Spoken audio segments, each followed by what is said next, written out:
Okay, देखो अपने हमने लास्ट लेक्चर में we see some examples of the here chi square distribution, उसको कैसे करना है टेस्ट स्टैटिस्टिक, देन उसका अजम्पशन कैसे ये हो जाता है वो भी हमने देखा है। Now we will see test for the independence of attributes. तो उसके लिए हम देखते हैं टेस्ट फॉर इंडिपेंडेंस एट्रीब्यूट के लिए। तो उसका टेस्टिंग का अभी हमने देखो टेस्ट ऑफ स्टैटिस्टिक है ना, उसकी मेथड बस थोड़ी सी क्या हो जाती है इसमें चेंज हो जाती है। ओके, यहाँ पे देखो उन्होंने हमें एक एग्जांपल दिया है and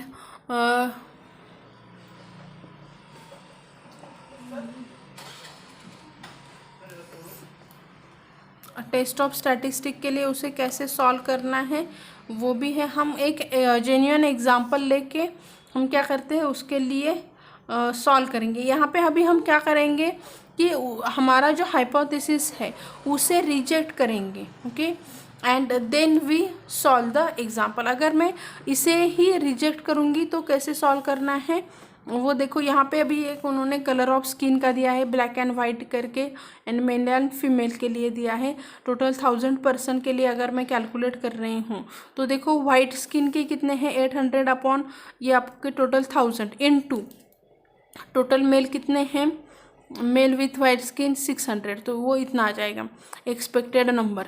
mail with black skin कितने हैं, male with black 200, total male कितने हैं 600 डिवाइडेड बाय 1000।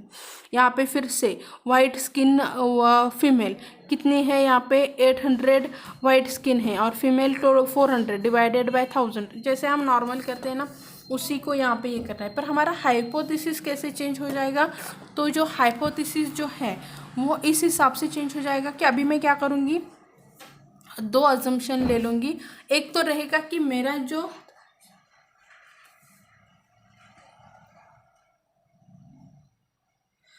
जो ये है ना हाइपोथेसिस है वो उसे मैं रिजेक्ट करूँगी। ओके, नल हाइपोथेसिस या फिर डज नॉट रिजेक्ट, और दोनों के लिए हमें क्या करना रहता है सॉल्व करना है। उसको मैं एग्जांपल लेके आपको ये करती हूँ। उन्होंने यहाँ पे हमें एग्जांपल में ज़्यादा ये नहीं दिया। यहाँ पे देखो male minus black, men which are not black, men which are not white, female not black. Okay, उसी को एक बार आप क्या करो हाइपोथेसिस को रिजेक्ट करो और उसके लिए सॉल्व करो, डू नॉट रिजेक्ट करो उसके लिए सॉल्व करो, और फिर ये आपका स्टैटिस्टिक वहाँ पे फॉर्म करो। ओके, यहाँ पे 2x2 contingency table with large frequency उसी का भी उन्होंने सेम टाइप से दिया गया है। अभी यहाँ पे क्या है ना कि सॉरी ओके, यहाँ पे अभी क्या है कि आपको following results are obtain at the end of term exam of a kind of physiotherapy given to the group of 120 patient and also another group of 120 patients who were not given the physiotherapy treatment। Okay, तो यहाँ पे आपको physiotherapy not effective है। उन्होंने क्या कहा है कि we can conclude that the here physiotherapy not effect physiotherapy is effective। तो मैंने जैसे कहा कि अगर हम इस मेथड से सॉल्व करते तो मैं क्या करूँगी मेरे नल हाइपोथेसिस को ही रिजेक्ट करूँगी। तो यहाँ पे फिजियोथेरेपी इज़ नॉट इफेक्टिव और मैं यहाँ पे H1 को क्या करूँगी नॉट माइनस H0 करूँगी। तो क्या हो जाएगा कि फिजियोथेरेपी इफेक्टिव है, ऐसे आ जाएगा। लेवल ऑफ सिग्निफिकेंस दिया है। अभी आपको फॉर्मूला कौन सा आ जाएगा, रिजेक्टेड के लिए आपको ये फॉर्मूला यूज़ करना रहता है। ओके, और फिर यहाँ पे कितने हैं आपके 1,0.05 के लिए उसका आपको काई स्क्वायर देखना है। अभी आपको 3.84 वैल्यू पता है, इसे सॉल्व करो और इसी आपके टेस्ट स्टैटिस्टिक में यूज़ करके उसे सॉल्व करो। n is equal to total कितने दिए गए हैं 120, एक काइंड के अनदर काइंड के 120, तो 240 है। ए की वैल्यू 71 है। ओके, इम्प्रूव की। बी की वैल्यू यहाँ पे 42 है, या देन नॉट इम्प्रूव की यहाँ पे 49 है। डी की 78 है।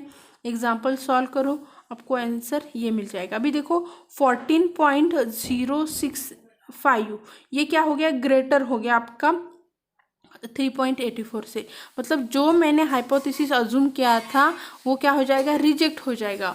और कौन से लेवल पे वो रिजेक्ट हो जाएगा, आपने लेवल ऑफ सिग्निफिकेंस कितना लिया है 0.5%, तो उस लेवल पे उसे वो रिजेक्ट हो जाएगा। इस तरह से आपको क्या करना है, एग्जाम्पल्स ये सॉल्व करने रहते हैं। एक जब आपको मीन्स दो काइंड को आपको क्या करना है, मुझे क्या कहेंगे हम, कंपेयर करना है, उस वक्त हम क्या करेंगे, ये हाइपोथेसिस रिजेक्शन हाइपोथेसिस को यूज़ करके उसे सॉल्व किया जाता है।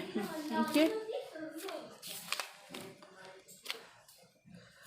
नेक्स्ट अभी जो पॉइंट है वो है आपका 8 correlation for the test in 2x2 contingency with the small cell frequency. यहाँ पे आपका काई स्क्वायर यहाँ पे दिया है। ओके, ये आपका स्मॉल क्वांटिटी के लिए है। यहाँ पे अभी काई 8 का कोरिलेशन में फेज स्टैटिस्टिक यूज़ किया जाता है, उसका फॉर्मूला यहाँ पे ये आपको याद रखना है। फिर से हम यही रिजेक्शन आपका जो हाइपोथेसिस है उसे रिजेक्ट करके फिर इस फॉर्मूला को यूज़ करके हाइपोथेसिस को प्रूव करते हैं। ओके, यहाँ पे देखो उन्होंने वही वाला दिया है कि इन एन एक्सपेरिमेंट, हम ऐसे ये करने से अच्छा ना फॉर्मूला से कि या फॉर्मूला याद रखो एंड एग्जाम्पल में उसे अप्लाई करो। क्या है, in an experiment immunization of a cattle from tuberculosis of the following result were obtained. Examine the effect of the vaccine in control the incident of the disease at the 1% level of significance दिया है। उन्होंने क्या दिया है कि जो भी आपका है वैक्सीन का इफेक्ट है वो इन कंट्रोल है। तो हम क्या करेंगे कि vaccine is not related to the attack disease. उन्होंने यहाँ पे क्या दिया, incident to the disease. Okay, तो इंसिडेंट नहीं हो रहा, आप ऐसे भी लिख सकते हैं कि not incident of the disease, ऐसे भी करके लिख सकते हैं। और H1 मेरा अल्टरनेटिव हाइपोथेसिस क्या आ जाएगा, नहीं वो पॉसिबल है करके। और मुझे दिखाना है कि मेरा जो रिजेक्टेड हाइपोथेसिस मैंने लिया है वो रिजेक्ट हो रहा है, नहीं पॉसिबल हो रहा है। ओके, तो लेवल ऑफ सिग्निफिकेंस दिया है। डिसीजन क्राइटेरिया क्या है कि chi square is less than equals to, ये आपका रिजेक्शन कौन से पॉइंट पे आएगा, इसी पॉइंट पे आएगा वो। अभी ये आपको क्या करना है, 1 को देखना है 0.01 में, तो आपको ये वैल्यू मिल जाएगी। डू नॉट रिजेक्ट, वो भी वैल्यू आपको यहाँ पे लिखनी है। टेस्ट स्टैटिस्टिक के लिए मैं 8 कोरिलेशन यूज़ कर रही हूँ, राइट। 1% ये दिया गया है। फॉर्मूला 8 कोरिलेशन का आपको याद रखना है एंड ये वैल्यू है A, B, C and D की। सब्स्टिट्यूट करो सभी। N इज इक्वल्स टू, उन्होंने कितने लोगों के लिए दिया है, उन्होंने यहाँ पे मेंशन नहीं किया तो एडिशन करो। 20 आपको क्या करना है, इन सब का एडिशन करो। 60 आ रहा है देखो। Okay, N is equals to नहीं दिया है तो N कितना रहेगा, इन टोटल जितने नंबर है वो 60 आ रहा है। सॉल्व करो, हमें कितना मिल गया 11.75 है, पर मुझे कितना चाहिए था, 6 पॉइंट से लेस चाहिए था। मतलब मेरा जो हाइपोथेसिस है वो क्या हो गया, रिजेक्ट हो गया, नंबर बड़ा आ गया। मतलब मेरा हाइपोथेसिस रिजेक्ट हो गया कौन से लेवल ऑफ सिग्निफिकेंस पे, 1% लेवल ऑफ सिग्निफिकेंस पे। अभी ये हमने 2x2 के लिए देखा, वही आपको क्या करना है, यहाँ पे अगर बड़ा हो गया तो उसके लिए हम क्या करते हैं, फिर से वो समेशन वाला फॉर्मूला यूज़ करके सॉल्व करते हैं। ओके, ये 2x2 का था। अगर अभी R/C का कॉन्टिजेंसी टेबल रहेगा तो फिर क्या रहता है, वो हम क्या करेंगे नेक्स्ट लेक्चर में देखते हैं। ओके,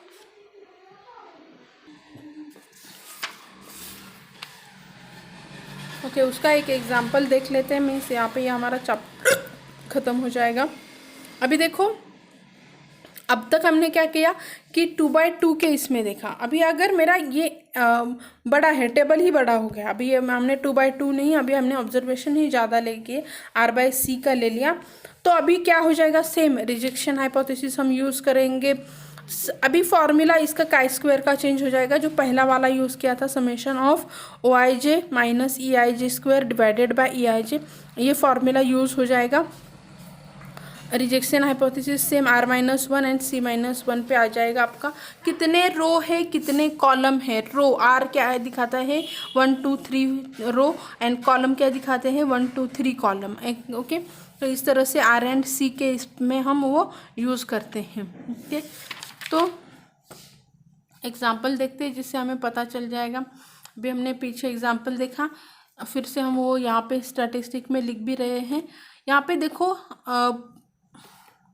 एग्जाम्पल में उन्होंने क्या पूछा है कि using the given data, okay, below the table decide whether we can conclude that the standard of the salesman has significant effect on the HD performance in the field selling at 5% level of significance।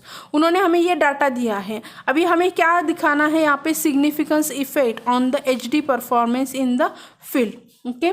तो हम क्या करेंगे, not standard करके यहाँ पे attributes are independent करके हमने ले लिया, और फिर मुझे ये रिजेक्शन हाइपोथेसिस से ही हमें यह क्या करना है, प्रूव करना है।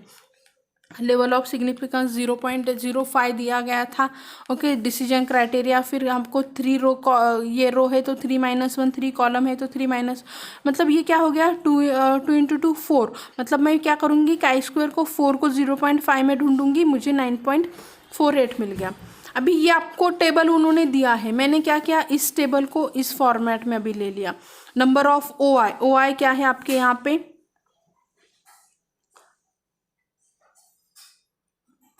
ऑब्जर्वेशन जो है वो, देन EIJ, ओके। EIJ क्या है आपके, 11, 18, 13, 23, 37, 25, 46, 75 एंड 52, ओके। देन OI यहाँ पे दिए गए हैं कि 21, 15, 6, 24, 35, 26, 35, 80 एंड 58, ओके। ये आपके क्या है, ऑब्जर्व वैल्यू जो है वो है, ओके।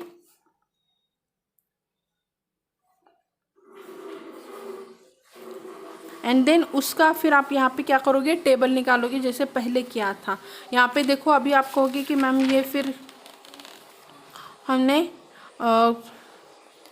कैसे फाइंड किया है, यहाँ पे क्या है आपके, सेम टेबल में आपके सेटिस्फैक्ट्री, फिर परफॉर्मेंस इन फील्ड सेम ही आएगा, poor dressed, well dressed, very well dressed same ही आएगा, पर यहाँ पे हमने ऑब्जर्व वैल्यू के लिए था, और ये जो टेबल आपका यहाँ पे आएगा वो क्या रहेगा, फिर EIJ के लिए हम फॉर्म करेंगे,